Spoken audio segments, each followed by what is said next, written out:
Mas conosco Fabrício Naidis, porque ele vai falar sobre uma história de um espião russo no Brasil. Como é que é isso? No Brasil, né, Nelson? Bom dia para vocês, pessoal que nos acompanha. Olha, a ABIN teria identificado um espião da Rússia atuando na Embaixada de Brasília. Sergei Umilov deixou o Brasil após os setores de contra-inteligência da ABIN identificá-lo como espião de um dos serviços russos de inteligência. Ele atuava para cooptar brasileiros como informantes. A atividade dele foi confirmada por funcionários do Ministério das Relações Exteriores e de outras áreas do governo. A ABIN informou que não nega nem comenta casos de contra-espionagem. O Itamaraty afirmou que monitora, mas não comenta publicamente casos dessa natureza por seu caráter sigiloso. A Embaixada da Rússia em Brasília também não comentou. É um caso interessante, né, Nelson? A Rússia, ela tem um histórico de espionagem pelo mundo. Aliás, vários países, as principais potências mundiais, possuem espiões ativos por aí. A gente só não sabe disso, né? Claramente. Até porque essa é a função do espião, não ser descoberto, né? Se ele foi descoberto, alguma coisa falhou na missão. Quando é descoberto, ele sai do país. Dificilmente o espião vai chegar e vai te contar que ele é espião. Mas a Rússia tem um histórico, tem vários casos que foram descobertos. Inclusive, nessa semana, mais um espião, não russo, búlgaro, mas que atuava para a Rússia, foi levado à justiça lá em Londres. Uma rede de espionagem de 6 pessoas foi desmantelada no Reino Unido. Ela atuava lá entre 2020 e 2023, colhendo informações que seriam enviadas sucessivamente ali para o Kremlin. E o 6º membro dessa rede foi levado para a justiça esta semana. Um outro escândalo de espionagem tem sido também desmantelado na Áustria, também envolvendo possíveis espiões russos. As investigações ainda estão ocorrendo, mas não são casos assim, claro, a gente está falando aqui de um caso isolado no Brasil, mas não é inédito necessariamente. Quando a gente fala do Reino Unido, inclusive, houve, isso em 2006 ele morreu, mas a confirmação veio só em 2021 de um espião russo que foi envenenado por outros russos no Reino Unido, como queima de arquivo, vamos dizer assim. E aí em 2021 foi constatado, de fato, a Rússia foi condenada, digamos assim, pela Corte Europeia como mandante do assassinato desse espião. Então não é um caso inédito acontecendo no mundo. Pepe, por que é que haveria esse interesse de espionagem no Brasil por parte da Rússia? O Brasil, na verdade, é palco de espionagem de vários players do mundo todo, né? É bom lembrar que em 2015, né, o governo americano espiou o Brasil, né? Grampeou celulares da Dilma, na época presidente, grampeou celulares de ministros da Dilma, os seus celulares, do Banco Central.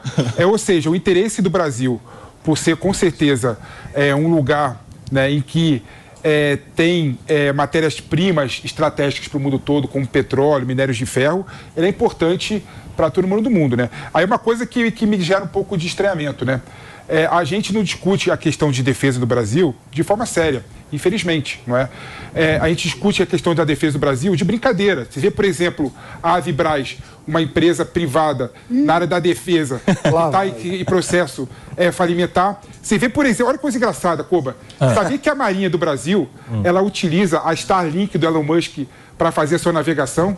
Ou seja, se o Elon Musk, brigando, por exemplo, com o Brasil, quiser desligar o Starlink para a Marinha, a nossa Marinha vai começar a navegar novamente por astrolábio. É aquele meme dele puxando da tomada. É brincadeira, né? É brincadeira, né? Também não quero mais eu puxar da tomada. É muito curioso. Um ponto que eu achei interessante nessa história é que o espião usava técnicas para tentar ter informantes, colaboradores da sua missão, inclusive com a concessão de bolsas de estudo na Rússia. Então, havia pessoas que eram informantes sem saber, porque ele criava um relacionamento, se apresentava ali como um representante do governo russo, então alguém que estava facilitando um processo, por exemplo, de uma concessão de bolsa numa universidade russa, e ao desenvolver uma relação pessoal, ele tentava extrair informações daquela pessoa que, no fundo, queria apenas estudar. Então, a pessoa achava que era um bolsista apenas, e era um bolsista e um colaborador do sistema de espionagem da Rússia, sem ter nem consciência disso. Então é uma coisa muito... Agora, independente da Rússia e dessas questões todas internacionais envolvidas, Palumbo, eu já ouvi bastante que Brasília é um lugar cheio de espionagem.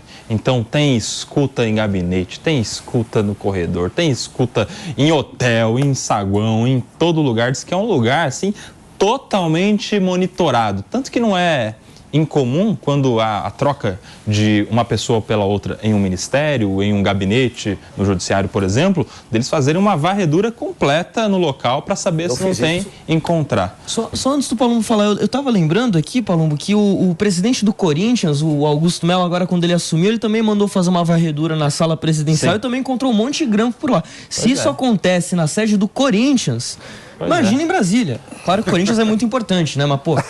Vamos... Não vai falar que é mais importante que Brasília, né? Olha... Capaz do PP falar que o Vasco é, mas... Fala, Palumbo. Não, eu fiz esse procedimento quando eu peguei o gabinete. Porque a gente não sabe quem que estava utilizando. A gente até sabe, né? Mas a gente não sabe o tipo de conversa. Palumbo? Não tinha. Não tinha. Mas eu olhei.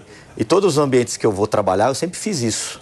Isso é contra-inteligência. E a BIM está certa. Ela não tem que ficar dando detalhes de investigação, porque isso mexe com a soberania do país. Então, eles têm que ficar silente mesmo. Não pode ficar falando e nem dando detalhes de como chegou, como que é o investigado, o espião. Está certíssimo, a BIM.